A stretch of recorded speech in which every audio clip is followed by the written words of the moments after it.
Video de esta serie de videos que vamos a ir viendo, lo que quiero es comenzar con una simple explicación de cómo ir interpretando las curvas de acuerdo a los diferentes modos ventilatorios que vamos a utilizar habitualmente en la terapia intensiva.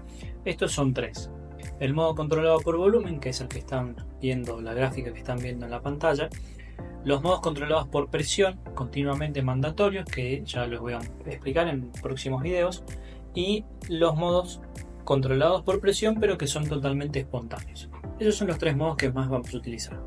Después existen algunos otros, como los modos proporcionales o los que utilizan señales eléctricas, como el NAVA, que no son quizá tan habituales en nuestro medio, pero próximamente voy a hacer algunos videos como para contarles de qué van o de qué se tratan, cómo trabajan esos modos. Bien, como les decía, hoy vamos a hablar simplemente de el modo controlado por volumen, ¿sí? Ese modo que es continuamente mandatorio, controlado por volumen, ¿sí? Este modo, como les decía, es el que va a trabajar con la variable flujo. ¿Qué quiero decir? Yo al ventilador le voy a decir cuánto volumen quiero que ingrese a los pulmones, ¿sí? Podemos usar 500 mililitros como referencia, perdón la letra, ¿sí? Podemos usar 500 mililitros como referencia y el ventilador siempre va a ingresar esos 500 mililitros. No importa si del otro lado hay un pulmón o una piedra, ¿sí? Entonces, al ser la variable control, ¿sí? La variable que no va a depender de nadie, la variable independiente del flujo, lo que yo tengo que controlar o monitorear exhaustivamente es la variable de presión, ¿sí? Esta es la curva de presión y esta es la curva de flujo. ¿Está bien? Todos los ventiladores que ustedes usen, independientemente de la marca, van a tener esta gráfica. Entonces va a ser fácil identificar el modo por las curvas. No importa que yo no conozca el ventilador, ¿sí? Siempre la curva de flujo en volumen control va a tener esta forma, ¿sí? La forma cuadrática. ¿Está bien? Y esta forma de onda cuadrática, ¿sí?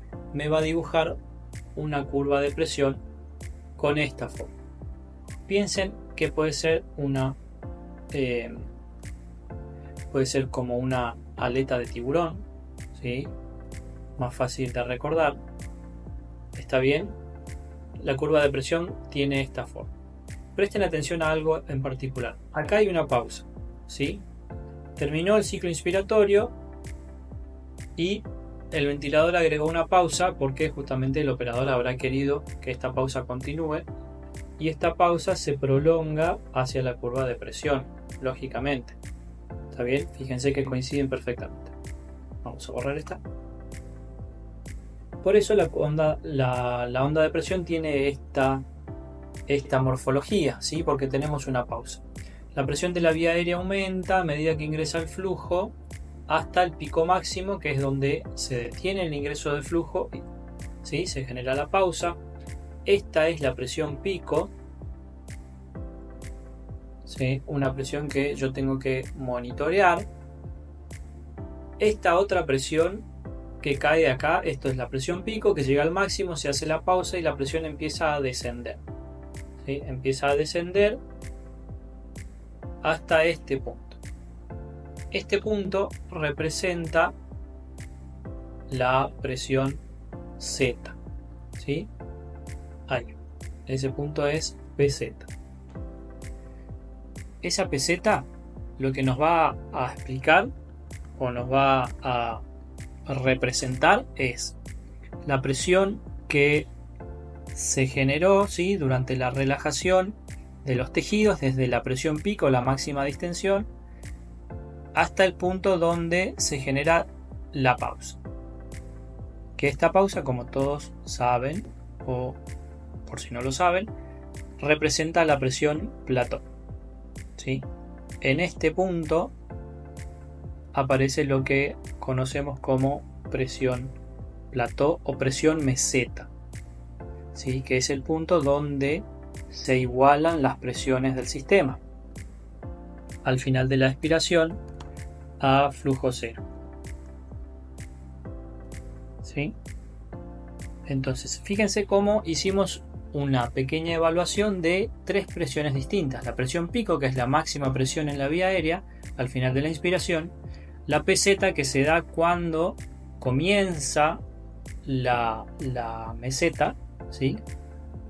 Y representa la relajación de los tejidos. Y la presión plató, que se da al final de la pausa inspiratoria, ¿sí? Y representa la presión que iguala a todo el sistema. ¿Está bien? Vamos a limpiar un poco esto. Lo que es muy importante que sepamos es qué representa cada punto de la curva de presión, porque es justamente la que nosotros tenemos que monitorear, ¿sí? Otra cosa muy interesante es que la curva de presión me va a reflejar los componentes del sistema respiratorio. Esta primera parte, ¿sí? La parte dinámica, porque acá piensen que está subiendo la presión a medida que el flujo ingresa en el sistema, ¿sí? Me va a representar la resistencia. ¿Está bien? Esta es la parte dinámica de la curva de presión, ¿sí? Una vez que se genera la pausa,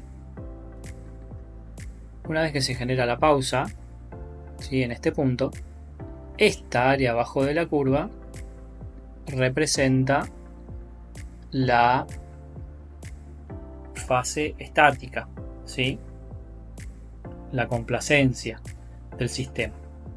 ¿Por qué es importante saber esto? Porque si yo noto una variación en la curva, en la presión pico, si esta presión se eleva, ¿está bien? Y la presión plató se mantiene en el mismo punto, quiere decir que hubo un cambio en la fase inicial resistiva, ¿sí? Un aumento de la resistencia, que puede ser por un broncoespasmo, secreciones en el tubo o que el paciente haya mordido el tubo. Eso hace que la presión pico se dispare, pero cuando se haga la pausa caiga lentamente hasta la plató, ¿sí? Una diferencia pico-plató mayor a 10 centímetros de agua quiere decir que hubo un aumento en la resistencia en el sistema respiratorio, ¿sí? Y eso es fácilmente monitoreado desde la observación de la curva de presión. Si nosotros teníamos la curva por acá y cuando volvemos a ver al paciente la curva de presión pico se fue unos centímetros para arriba, sabemos que hubo un cambio en la resistencia del sistema. ¿Está bien? Ahora, si ese aumento de la presión es acompañado con un aumento de la presión plató, ¿sí? Supongamos que viene hasta este punto, quiere decir que hubo un cambio en la fase o la parte elástica del sistema, ¿sí? Que me puede modificar bruscamente la elastancia del sistema, una atelectasia, por ejemplo, un neumotórax, ¿sí? Situaciones bruscas que me aumenten la elastancia del sistema.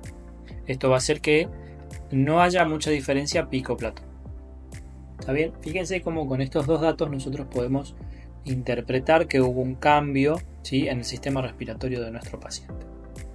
La curva de flujo va a mantenerse invariable. Entonces, eso no nos va a aportar mucho dato porque justamente es la variable que no va a depender de nadie y la variable que no se va a modificar.